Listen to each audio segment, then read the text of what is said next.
귀한 찬양 감사합니다. 할렐루야. 하나님의 은혜 예배 자리에 나오신 우리 성도님들에게 하나님의 더 풍성한 은혜가 함께 하시기를 축복합니다. 실수가 없으신 하나님께서 반드시 하나님의 계획하신 일들을 우리 사랑하는 성도들의 삶 가운데서도 이루실 줄을 믿습니다. 여러 어려운 일들이 있고 생각하지 못한 일들이 우리 속에 있기도 하고 또 당혹스러운 일들이 있고 사방이 꽉꽉 막힌 것 같은 그런 어려움이 있을지라도 신실하신 하나님, 변함없으신 하나님 바라보시면서 믿음으로 아름답게 전진하시는 귀한 주의 종들 되시기를 주님 이름으로 축복하십니다. 축복합니다. 네. 예술 좋아하십니까? 그림 좋아하십니까? 그림 하나 보시겠습니다. 그림. 네.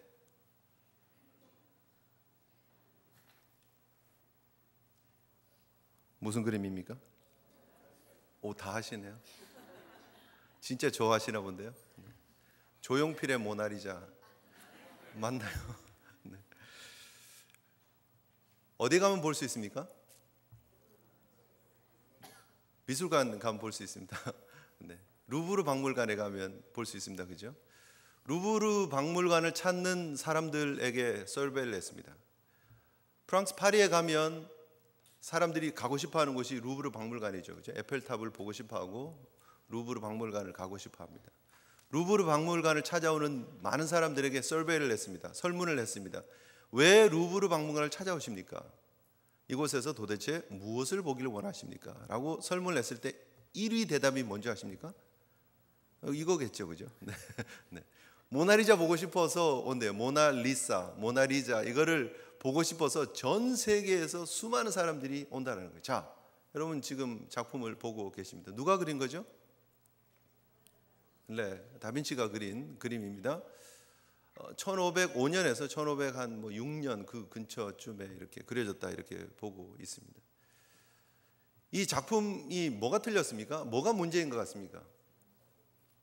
네? 오, 당당하게 얘기하시는데 눈썹이 없죠, 그죠? 네, 눈썹이 없습니다. 왜 없을까요? 미완성이어서? 아니면 의도적으로? 그 외에는요? 또 뭐가 문제입니까?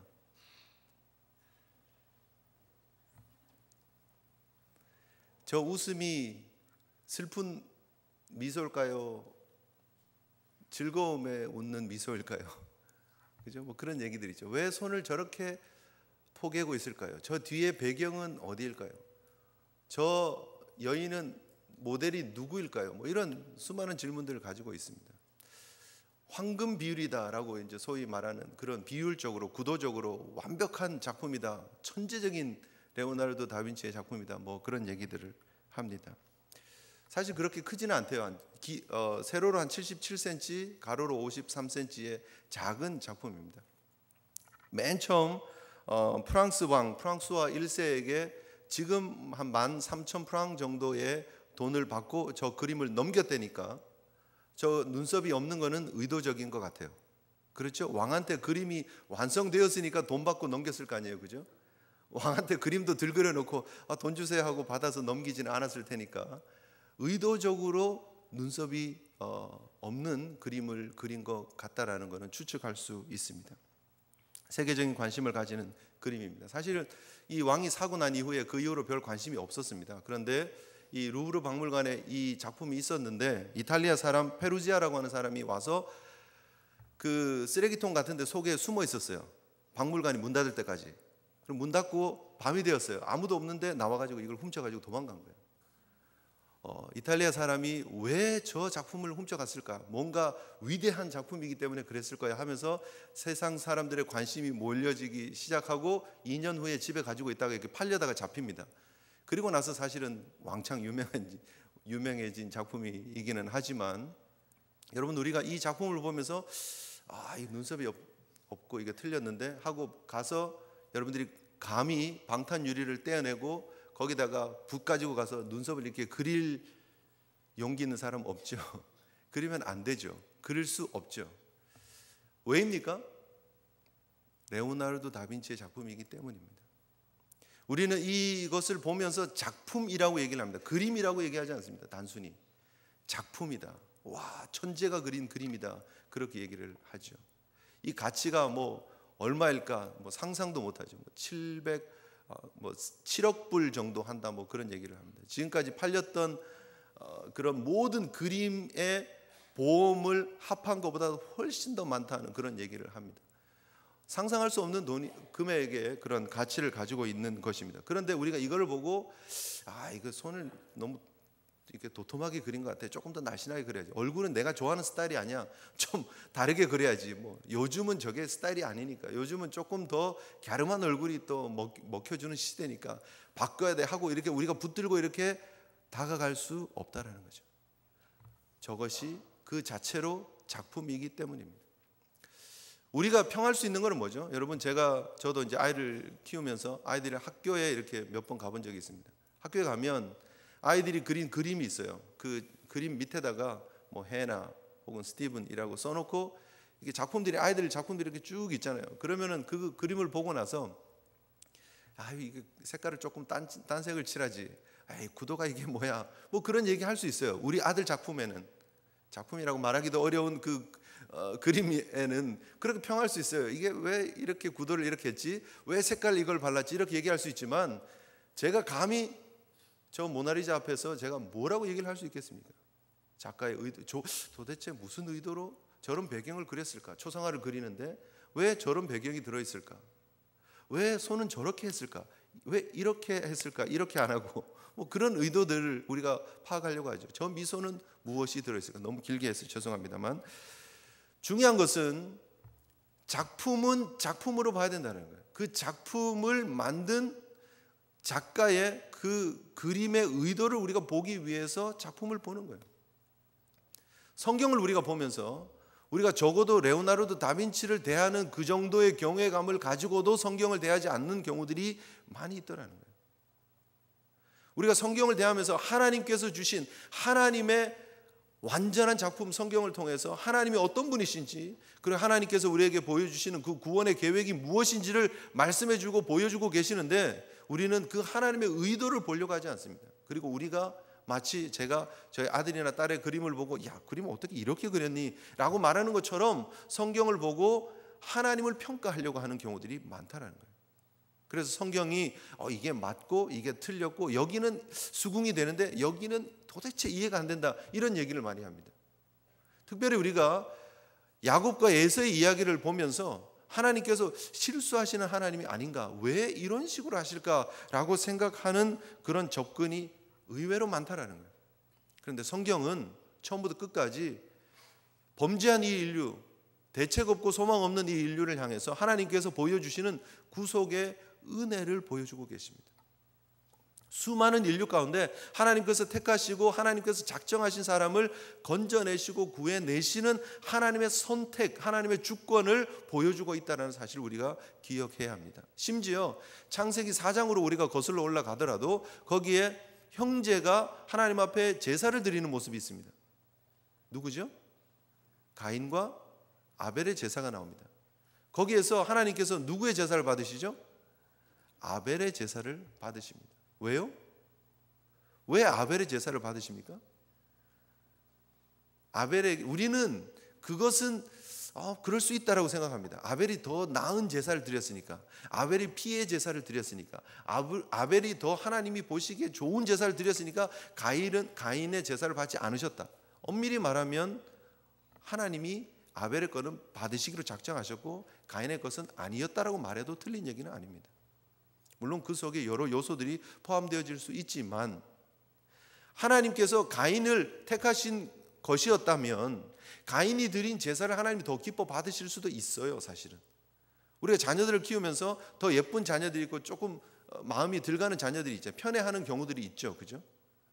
다들 안 하시는 것 같은데 그런 경우들이 있잖아요. 그러면 내가 마음을 주는, 조금 더 예뻐하고 더 관심 가지는 자녀는 조금 실수해도 봐주고 넘어가기도 해요.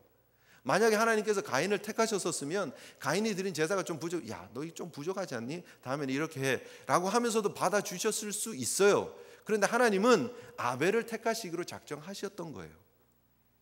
하나님의 선택이에요. 사실은 노아의 세 아들이 있었습니다. 셈과 함과 야벳이 있었습니다. 누구가 택함 받죠? 셈과 셈의 후손들이 택함을 받습니다. 결국 데라와 아브라함이 셈의 후손들입니다. 함은 아버지의 치부를 드러냈다고 해서 선택을 못 받았다고 하면 야벳은 왜 선택을 못 받습니까? 한마디로 하나님이 셈을 택하시기로 작정하셨기 때문입니다. 그 이상도 이하도 아닙니다. 야곱의 얘기가 지금 나왔습니다. 야곱이 나중에 누구랑 결혼하죠? 레아와 라헬과 결혼합니다. 그런데 왜 레아가 아닌 라헬을 사랑하고 왜 라헬을 통해서 하나님의 그 라인들이 이어지고 있느냐는 거예요. 야곱의 12자녀가 있지만 하나님이 결국은 야곱을 택하시는, 야곱을 통해서 하나님의 역사를 이루어 가시는 모습들을 우리가 또 보지 않습니까? 그 여러 지파들 중에서 또 왜 하필 유다 지파를 하나님께서 택하셔서 또 하나님의 구속의 역사를 이루어 가시느냐? 성경을 통해서 보면 모두가 다 처음부터 끝까지 하나님의 택한 백성들을 향한 하나님의 구원의 계획들이 보여지고 있다는 거예요. 거기에 대해서 우리가 왜라고 얘기를 해서는 안 된다는 거예요. 적어도 우리가 미켈란젤로나 레오나르도 다빈치나 뭐 그런 작품들을 보면서, 그런 사람들이 만든 작품들을 보면서 우리는 카멘트하지 않습니다. 우와, 대단하다, 뭐 그런 얘기만 합니다. 그리고 도대체 어떤 의도일까? 심지어 여러분 피카소 보셨습니까, 여러분? 피카소 작품 보셨습니까? 와, 이해가 되십니까? 저는 이해가 안 됩니다. 솔직히 말해서 피카소 작품을 몇 개를 봐도요, 도무지 이해가 안 됩니다. 뭐 추상화라 그러는데 도대체 솔직한 말로요. 솔직한 말로 제가 그래도 그렇게 그릴 것 같아요. 무시해서 한 얘기입니다. 죄송합니다. 제가 그린 그림을 그려놓고 아무도 모르는 사람한테 이거 피카소 그림입니다 그러면 와, 이럴 것 같아요. 그냥 제 느낌엔 그래요. 아무것도 아닌 것 같아요. 그런데 왜 사람들은 피카소의 작품을 보고 열광하죠? 그리고 그 앞에 서서 막 1시간씩 2시간씩 서서 작품의 의도가 뭘까 이렇게 보냐는 거예요. 피카소가 했기 때문이에요. 아닌가요? 왜 우리가 피카소를 대하면서 느끼는 그런 경외감만큼도 하나님 앞에 느끼지 못하고 서 있는 경우가 있느냐는 거예요. 세상 사람들이 하나님 앞에 그렇게 얘기를 합니다. 성경에 나타난 하나님은 이상한 하나님이라고, 성경에 나타난 하나님은 잔인한 하나님이라고, 성경에 나타난 하나님 같은 하나님은, 언페어한 하나님은 믿지 않겠다고, 아니 그런 하나님은 존재해서 안 된다라고 세상은 얘기를 하고 있습니다. 그러나 그것은 바르게 성경을 대하는 자세가 아닙니다. 하나님을 바르게 대하는 자세가 아닙니다. 여러분 쇼핑하러 가시죠? 쇼핑하러 가시면 옷이 얼마나 많습니까? 이번에 이제 여름, 이제 막 날이 막 풀렸습니다. 더워지고 있습니다. 여름 옷을 만약에 하나 사러 갔다. 그럼 여러분 얼마나 많은 옷들이 있어요. 층층마다 옷들이 그냥 빼곡하게 있습니다. 그중에 결국은 여러분들이 고르는 옷은 한두 벌입니다. 그렇죠? 맞습니까? 그럼 옷들이 다 일어나 가지고 여러분들 길을 막고 쇼핑 못 나간다고, 이 쇼핑몰을 어떻게 나가냐고, 나를 택하지 않고 못 나간다 그러고 쇼핑몰 입구를 다 옷들이 나와 가지고 막고 있다면 우습지 않겠습니까? 말이 됩니까? 이 따위 옷들이 그러면서 그냥 밀고 나갈 거 아니에요. 뭐 그런 일도 없겠지만 그렇지 않습니까? 따지고 보면 그렇다는 거예요. 내가 브랜드인데, 내가 네임이 있는 옷인데 왜 나를 안 택합니까? 그런 모습하고 똑같은 거예요. 성경을 우리가 대하면서 하나님께서 우리에게 무슨 의도를 가지고 하나님의 계획이 세워졌고 그 하나님의 계획을 통해서 어떻게 하나님의 계획들이 완성되어지느냐를 볼 줄 알아야 됩니다. 그런데 우리는 우리 눈으로 성경을 보는 거예요. 우리가 성경을 판단해요. 이 하나님은 틀렸고 이 하나님은 맞고. 오늘 우리가 본문을 대하면서 무엇을 보아야 됩니까? 하나님의 하나님 되심을 보아야 됩니다. 하나님의 주권을 보셔야 됩니다. 하나님이 이렇게 작정하셨구나, 그리고 하나님께서 이 일을 이루실 것이구나를 볼 줄 알아야 됩니다. 광야 2세들이 이 말씀을 대하면서 무슨 생각을 했겠느냐는 거예요. 여러분 잘 기억하셔야 됩니다. 그들이 정말 하나님 언페어하시구나, 하나님 어떻게 우리만 사랑하실 수 있어? 저기 가나안 백성들은 어떻게 하시고, 하나님께서 저기 아라비아 사막에 있는 사람들은 어떻게 하고, 저 에돔 자손들은 어떻게 하고, 어떻게 우리만 사랑하실 수 있어? 언페어해. 그런 하나님은 안 믿을 거야. 그렇게 생각했겠습니까? 그렇지 않아요. 이스라엘 백성들이 광야에서 이 말씀을 들을 때 하나님께서 자신들을 향해서 주신 하나님의 특별한 사랑에 감사하면서 감격하면서 하나님의 위대하심을 찬양하면서 이 말씀을 받고 있는 거예요. 그런데 우리는 그 똑같은 말씀을 대하면서 하나님을 평가하려고 많이 그런다는 거죠.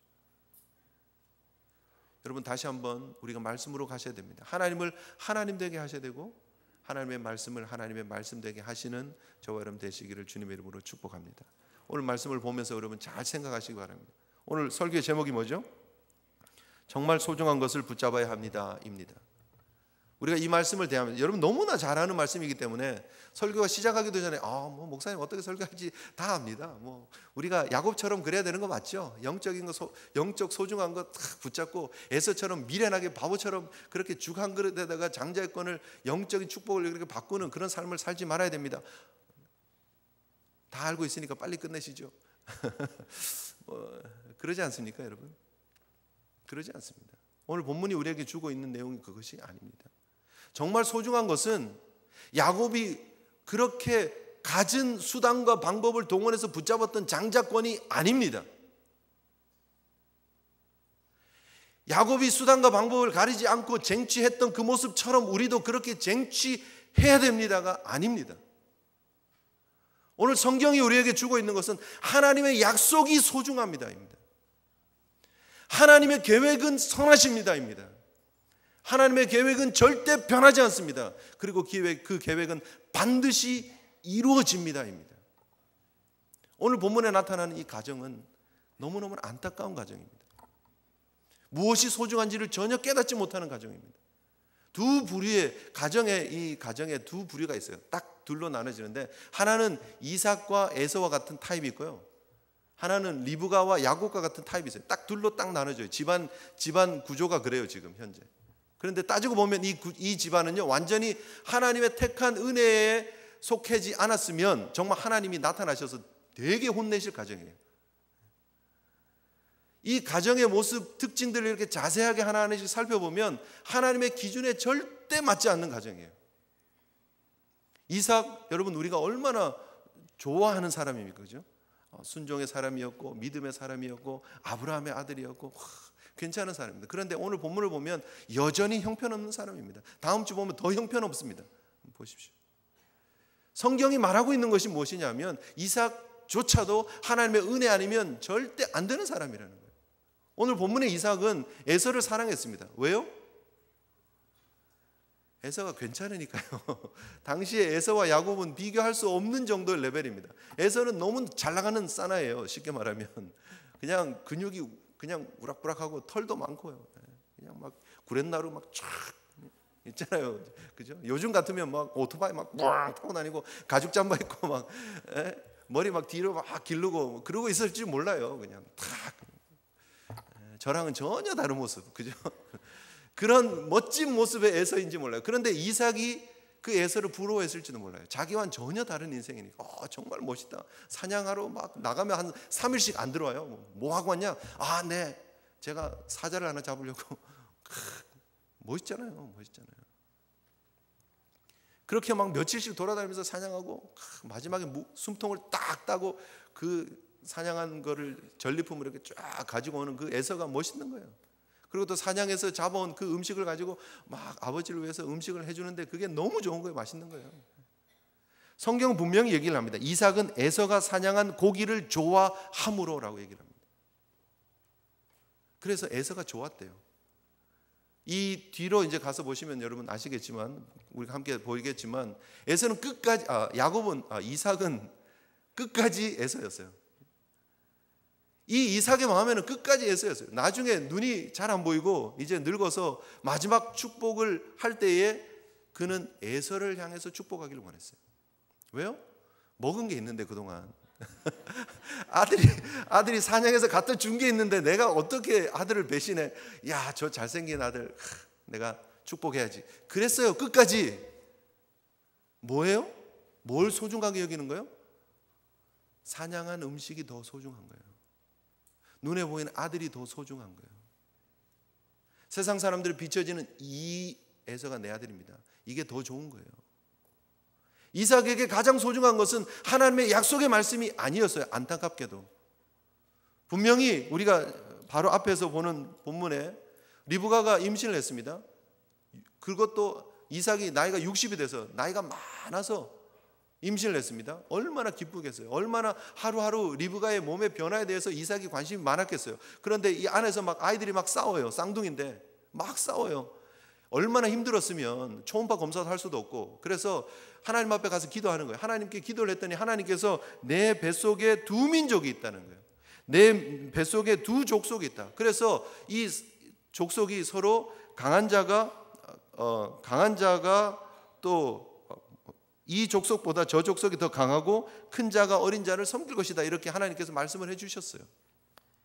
그 얘기를 리브가 혼자 알고 있었을까요? 그렇지 않죠. 이삭이 분명히 들었죠.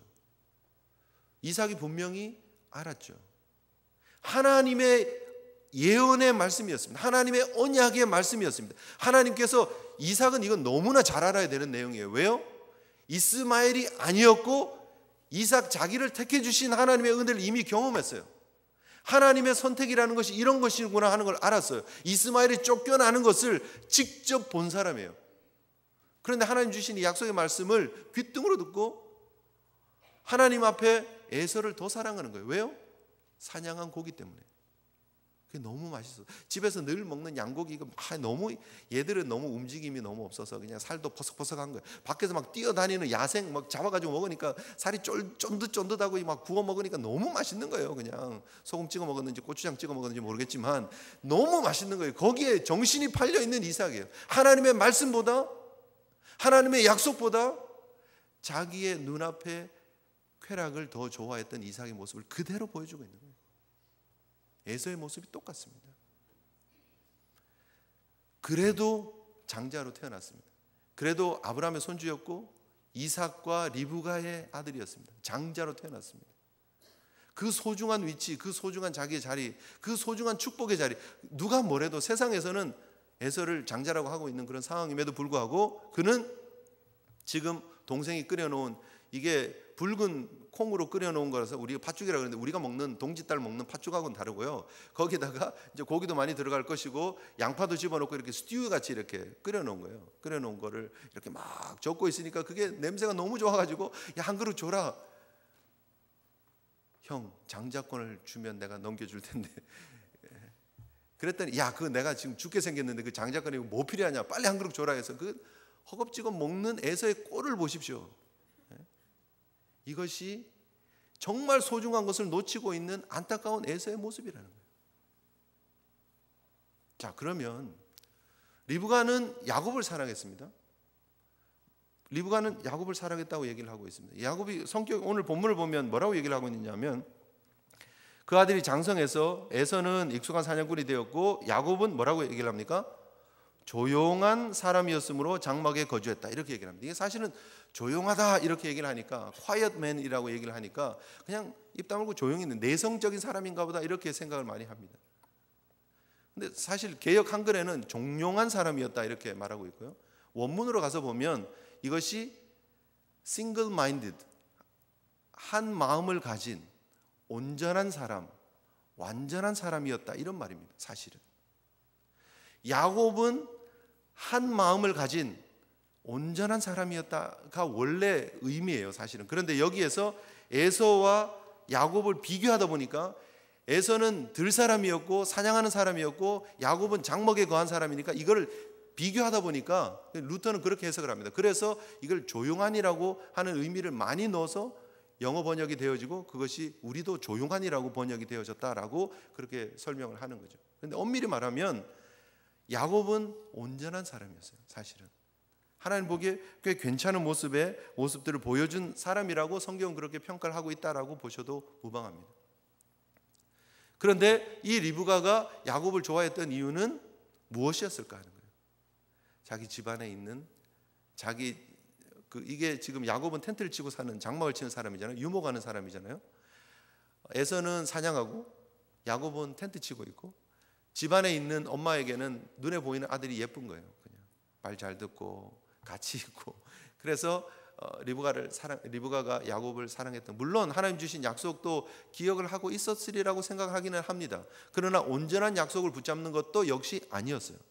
야곱도 분명히 하나님 주신 언약을 리브가를 통해서 들었을 것이에요. 이삭을 통해서 들었을 것입니다. 하나님께서 큰 자가 작은 자를 섬긴다 그랬으니까 내가 작은 자니까 내가 하나님께서 택하신 사람이 맞구나 하는 생각은 있었을 거예요. 그런데 문제는 어디에 있느냐 하면 이 야곱도 리브가도 자신들이 하나님으로부터 받은 그 언약의 약속을 기억을 하고는 있지만 그러나 결국은 그 언약의 약속을 이루어가는 과정 속에 자신들이 개입하는 거예요. 그리고 수단과 방법을 가리지 않고 그것을 쟁취하려고 하는 모습이 오늘 본문을 통해서 보여지고 있다는 거죠. 여러분, 정상적인 가정은 이러면 안 됩니다. 형이 배고프다 그러면 형 그럼 해서 떠서 줘야죠. 그게 맞는 거 아닙니까? 내 옷 잘 됐네. 어쩜 이때 맞춰 지금 딱 맞게 익었어. 그리고 퍼서 줘야 됩니다. 그런데 뭔가 지금 문제가 있는 가정 아닙니까? 왜 이러냐는 거예요. 왜 이러냐는 거죠.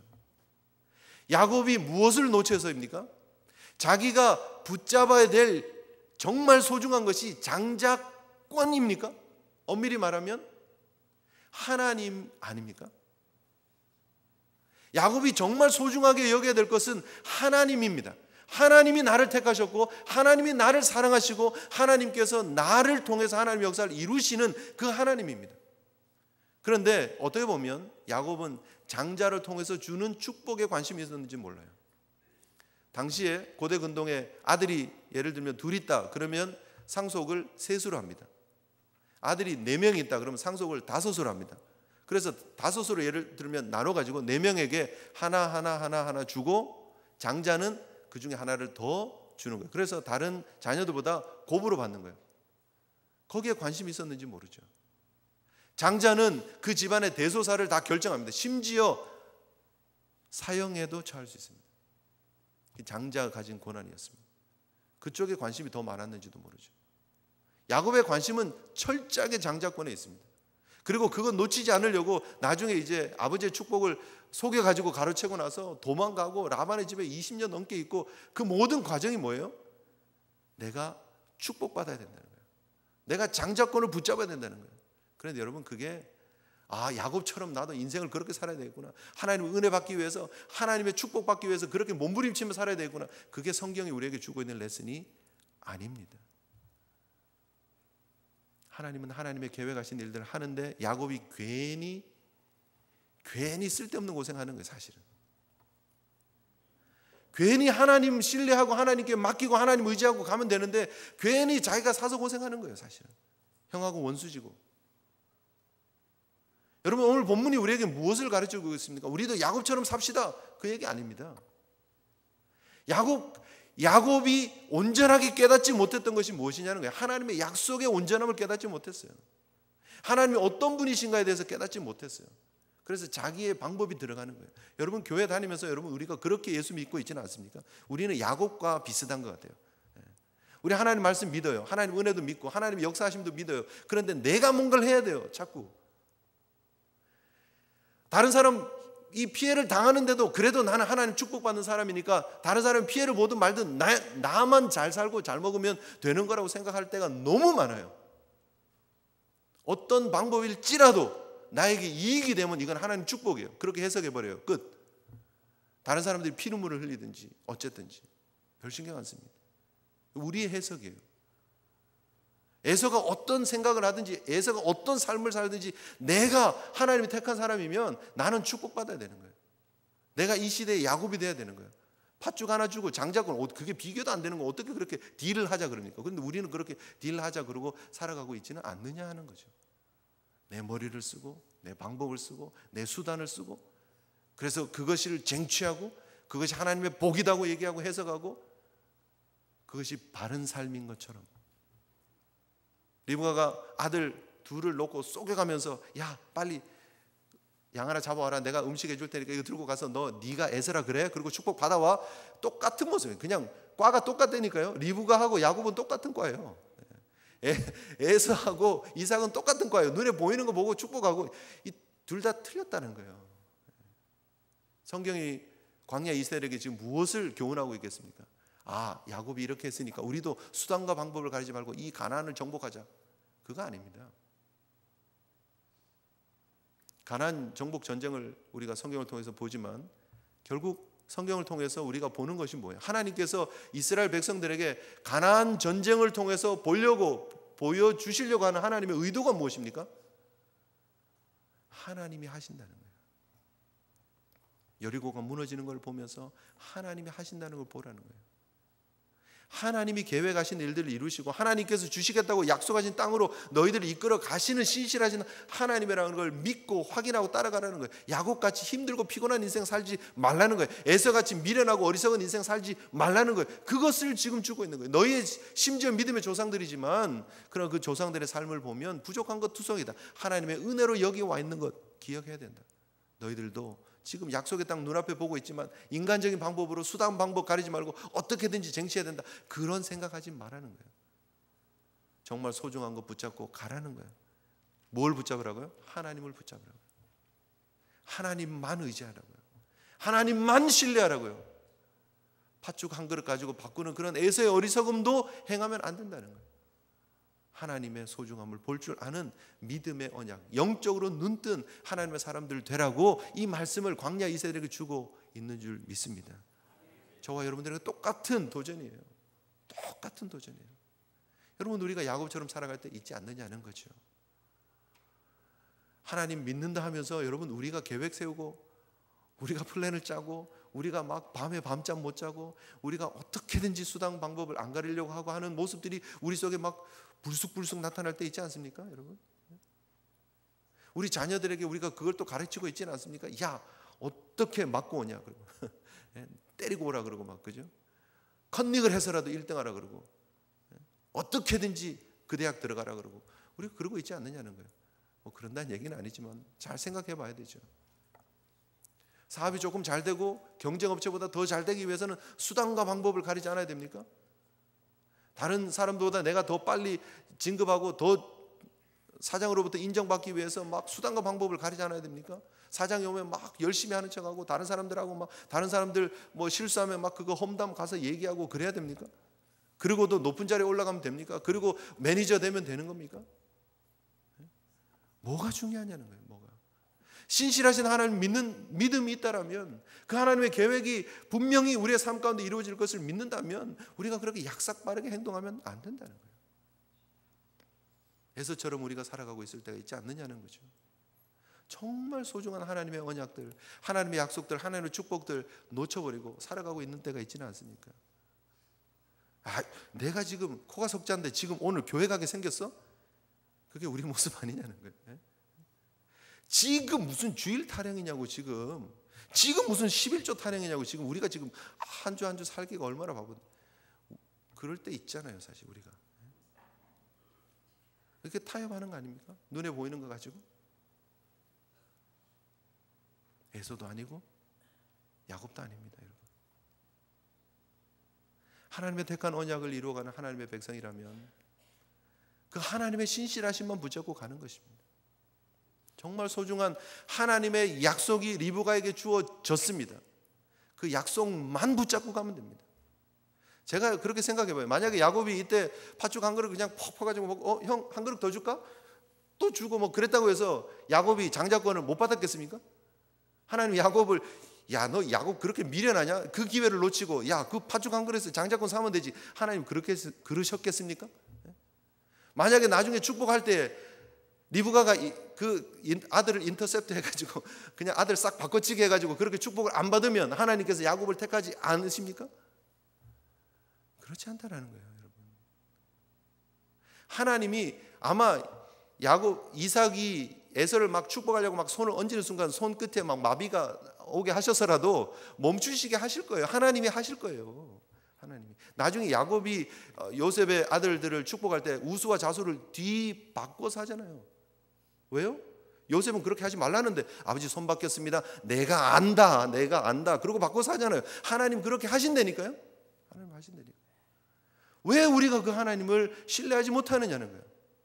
왜 우리가 그 하나님의 약속을 붙잡지 못하느냐. 정말 소중한 것은 하나님인데 하나님으로부터 떨어지는 축복에 우리가 관심이 너무 많지 않느냐는 거예요. 우리가 이 땅에 제2의 야곱의 인생을 살아가서는 안 된다는 것입니다. 제2의 에서의 인생을 살아서도 안 된다는 것입니다. 정말 소중한 것들을 바라보고 붙잡으실 수 있는 오늘 본문에 성경은 야곱이 떡과 팥죽을 에서에게 주어서 먹고 마시고 갔고 에서가 장자의 명분을 가볍게 여겼다, 그렇게 평가하고 있습니다. 성경은 에서에 대한 것만 사실은 평가가 있습니다. 저는 들으셨죠? 에서의 삶이 그랬습니다. 히브리서 12장 16절 17절에 보면 음행하는 자와 혹 한 그릇 음식을 위하여 장자의 명분을 판 에서와 같이 망령된 자가 없도록 살피라. 너희가 아는 바와 같이 그가 그 후에 축복을 이어받으려고 눈물을 흘리며 구하되 버린 바가 되어 회개할 기회를 얻지 못하였느니라. 에서의 모습입니다. 정말 더 안타까운 것은 사실 에서 맞죠. 에서가 맞죠. 여러분, 우리의 삶에 다시 한번 장차 비교할 수 없는 하나님의 영광을 우리가 현재의 것들과 바꾸고 있지는 않는지 돌아보시고 생각해 보시고, 하나님께 정말 구별되어진 온전한 믿음의 걸음, 정말 약속 붙잡고 걸어가는 저와 여러분 되었으면 좋겠습니다. 여러분, 맨하탄이 200에이커가 넘는다고 합니다. 맨하탄이 200에이커 넘는데 맨하탄에 땅 좀 있었으면 좋지 않겠습니까, 여러분? 맨하탄에 땅 좀 있었으면 얼마나 좋을까요, 그죠? 그런데 맨하탄의 이 땅을 처음에 인디안들로부터 네덜란드 사람들이, 화란인들이 샀어요, 그죠?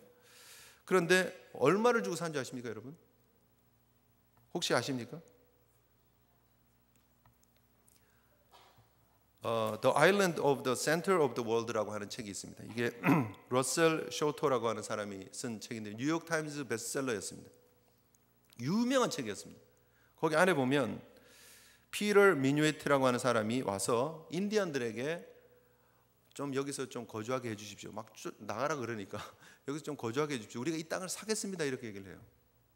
근데 인디언들이 그래? 그럼 이제 어떻게 된 거지? 하고 딜을 하기 시작해요. 흥정을 시작을 해요. 그리고 그 인디언들이 60길드, 그때 이제 길드가 화폐 단위였나 봅니다. 60길드 정도의 가치가 있는 물품을 받았어요. 물건을. 뭐 술도 한 병 받고 뭐 이랬다 그러더라고요. 술 받고 뭐 이런저런 자기들이 가지고 있는 거 해서 주고, 이거 줄 테니까 우리 맨하탄 주면 어떻습니까? 이 섬을 주면 우리 여기서 좀 살았으면 좋겠는데요. 받았어요. 근데 그 60길드가 얼마 정도 되냐면 지금 현재 24불 24불 주고 맨하탄을 샀어요. 우리가 옛날에 왔었어야 돼요. 한 100불 주고 그냥 사는 건데, 그죠? 맨하탄 지금 가치가 어느 정도 되겠습니까? 수조 원의 가치가 있습니다. 책 제목이 그랬잖아요. The Island of the Center of the World. 세계의 중심인 섬. 이게 책 제목이에요. 세계의 중심이 되는 맨하탄을 24불에 팔았어요. 물론 인디안들의 개념에는 땅을 사고 파는 개념들이 없었대요, 사실은. 그래서 자기들이 있는 동안 그냥 쓰는 거래요. 그냥 빌려 쓰는 개념이 인디안들의 머릿속에는 있는 거예요. 내가 영원히 땅을 소유한다는 개념이 없었어요. 그래서 그냥 뭐 써라고 그러고 그거 물품 받고 준 거예요. 그런데 그게 이 책을 쓴 저자가 네덜란드에서 이게 자료를 찾는데 발견이 된 거예요. 그래서 이 근거가 되는 거예요. 이래서 우리가 주고 샀다는 거예요. 나중에 네덜란드로부터 영국인이 또 사게 되고, 영국으로부터 미국이 독립하게 되고, 그리고 뉴욕에서 조지 워싱턴이 초대 대통령이 되고, 그러면 그게 맨하탄 역사예요, 사실은. 그런데 여러분 24불 우습지 않습니까? 그 엄청난 땅, 그 소중한 가치 있는 땅의 가치를 모르니까 24불에도 넘기는 거예요. 그런데 여러분, 우리가 하나님의 그 영광, 하나님의 그 축복, 그 하나님을 세상의 것들과 비교하고 있지 않느냐. 24불도 채 안 되는 것들하고 맞바꾸고 있지는 않습니까? 어떤 예수 믿는 사람, 이건 이야기입니다. 잘 정리.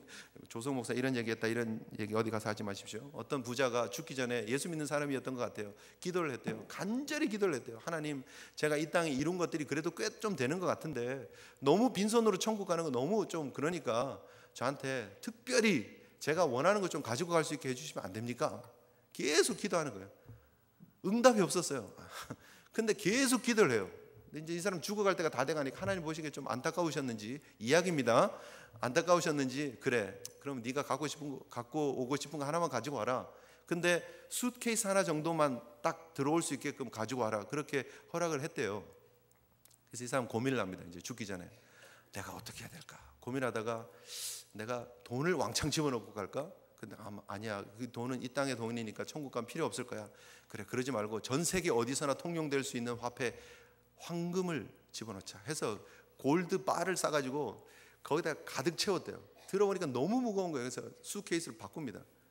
바퀴 있는 걸로 바꾸고 이제 끌고 찔찔찔 끌고 이제 천국 앞에까지 왔습니다. 그랬더니 천사가 도대체 빈손으로 천국 오는 거지 이건 도대체 뭐냐고 그랬더니 하나님이 특별히 허락하셔서 내가 들고 온 거예요.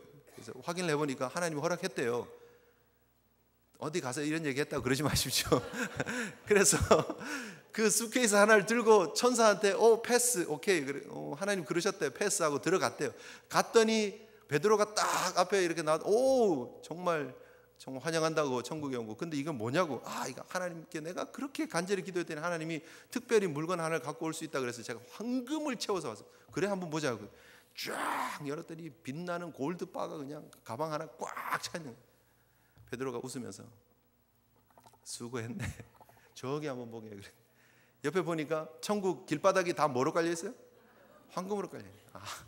천국 아스팔트 가지고 온다고 수고했네 그랬다는 거예요.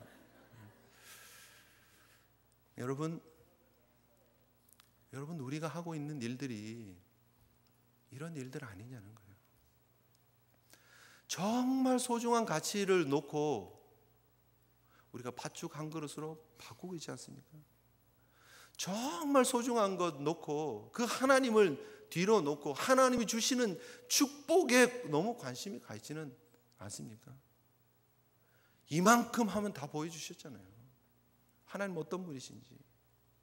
이만큼 하면 알아야 될 때도 됐잖아요. 하나님 어떤 분이신지. 정말 우리가 소중히 붙잡아야 될 분은 하나님. 그 하나님은 우리를 위해서 독생자 예수 그리스도까지 아낌없이 주시고 우리를 이렇게까지 사랑해 주시고 우리를 위해서 구원의 길을 열어주시고 우리를 하나님의 자녀 삼아주시고 천국 백성 삼아주셨는데 그래도 우리는 하나님을 보지 못하고 다른 것들 보고 있지는 않습니까? 아직도 내 수단이 들어가야 됩니까? 아직도 내 계략이 들어가야 됩니까? 아직도 내 욕심이 들어가야 됩니까? 정말 소중한 하나님 붙잡는 저와 여러분 되시기를 주님의 이름으로 축복합니다. 함께 우리 하나님 앞에 기도했으면 좋겠습니다.